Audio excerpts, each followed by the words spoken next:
2022 angkatan 26. Nah, di video kali ini saya akan membahas mengenai literasi digital yang merupakan salah satu bagian dari materi Smart ASN. Literasi digital sendiri merupakan kemampuan untuk menerima informasi dan mengelola informasi tersebut dalam berbagai bentuk dan dari berbagai sumber melalui media digital, baik itu melalui komputer atau smartphone. Saat ini, literasi digital atau penggunaan media digital itu sangat penting untuk kita ketahui, bahkan harus kita kuasai. Dikarenakan jika melihat kondisi saat ini, hampir di setiap rumah itu memiliki smartphone. Apalagi di masa pandemi COVID-19 yang sampai dengan 2022 ini belum selesai, di mana anak-anak sekolah atau pegawai-pegawai itu diharuskan untuk bekerja dari rumah.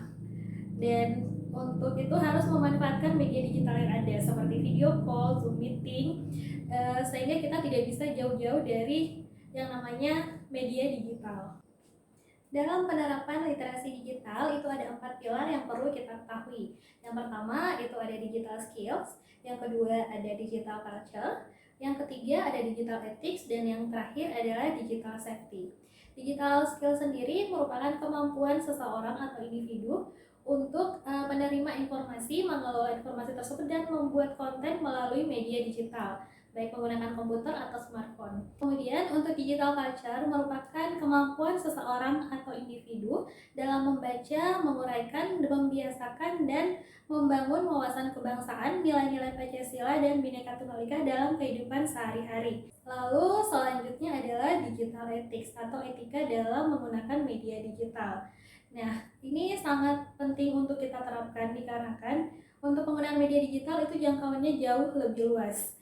Contohnya, dalam media sosial Facebook itu memiliki pertemanan maksimal 5.000 orang, dimana kalau kita berteman dengan 5.000 orang dan kita membuat suatu postingan, maka kemungkinannya postingan kita akan dilihat oleh 5.000 orang tersebut.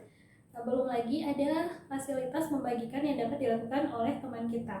Jika itu terjadi, maka akan bertambah lagi orang-orang yang akan melihat postingan kita. Nah, yang terakhir adalah digital safety atau keamanan dalam menggunakan media digital. Nah, ini tidak kalah penting dengan ketiga pilar tadi. Dikarenakan jangkauan media digital yang jauh lebih luas, maka kesempatan untuk orang-orang tak bertanggung jawab dalam memanfaatkannya untuk kepentingan pribadi pun jauh lebih luas. Sudah sering sekali kita mendengar adanya kerugian finansial yang diakibatkan dari kejahatan di media digital dengan memanfaatkan data-data pribadi seseorang. Untuk itu, dalam menggunakan media digital, kita sangat perlu memiliki kehati-hatian untuk tidak mempublikasikan data-data pribadi seperti data KTP, data tanggal lahir, atau data-data penting lainnya. Penggunaan media digital itu sangat mudah kita temukan dalam kehidupan sehari-hari saat ini. Salah satu contoh yang bisa saya berikan di video kali ini adalah penggunaannya di salah satu instansi yang merupakan tempat saya bekerja sebelumnya, yaitu Rumah Sakit Umum Daerah Polewali Mandar yang terletak di Sulawesi Barat.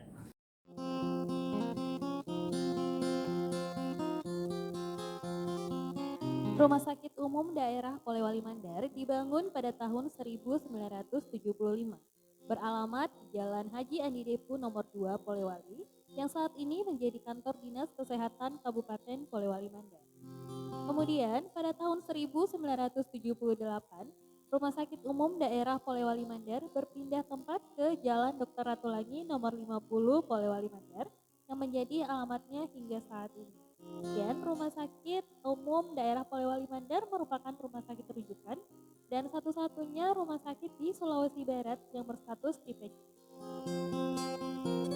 Saat ini, Rumah Sakit Umum Daerah Polewali Mandar memiliki aplikasi pendaftaran antrian online yang dapat diunduh dengan menggunakan smartphone. Aplikasi ini tentu sangat memudahkan pengambilan nomor antrian dan mengurangi penggunaan kertas. Cara penggunaannya pun sangat mudah.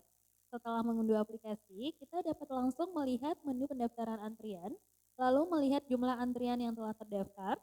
Setelah itu akan muncul formulir pendaftaran dan setelah mengisi formulir, nomor antrian sudah terdaftar dan dapat di-download untuk selanjutnya ditunjukkan ke petugas rumah sakit. Namun sayangnya penggunaannya belum maksimal dikarenakan masih banyak masyarakat Polewali Mandar yang belum mengetahui cara penggunaannya, dan sebagian masyarakat masih tinggal di daerah yang susah sinyal. Hal ini dapat dilihat dari perbandingan penggunaan antrian online dengan offline setiap harinya. Contohnya pada tanggal 7 Mei 2022, antrian online hanya ada sebanyak 74, sedangkan yang offline itu ada 333. Ini juga dapat dilihat dari jumlah petugas loket yang menangani di rumah sakit, di mana dari 6 petugas loket, hanya ada satu petugas yang menangani antrian online. Untuk itu, penggunaan aplikasinya masih perlu dilakukan sosialisasi lebih lanjut agar penggunaannya bisa lebih maksimal. Nah, itu tadi contoh penerapan media digital yang dilakukan oleh Rumah Sakit Umum Daerah Polewali Mandar. Jangan lupa untuk terus mengembangkan skill atau kemampuan kita dalam dunia digital, karena untuk mengikuti perkembangan zaman saat ini kita tidak boleh lepas dengan media digital. Untuk itu kita harus terbiasa dalam menggunakannya, menjadikannya budaya baru dalam kehidupan sehari-hari. Jangan lupa juga untuk tetap mengedepankan etika dalam menggunakan media digital saat ini dan tetap menjaga keamanan data pribadi kita. Sekian dari saya di video kali ini. Terima kasih. Assalamualaikum warahmatullahi wabarakatuh.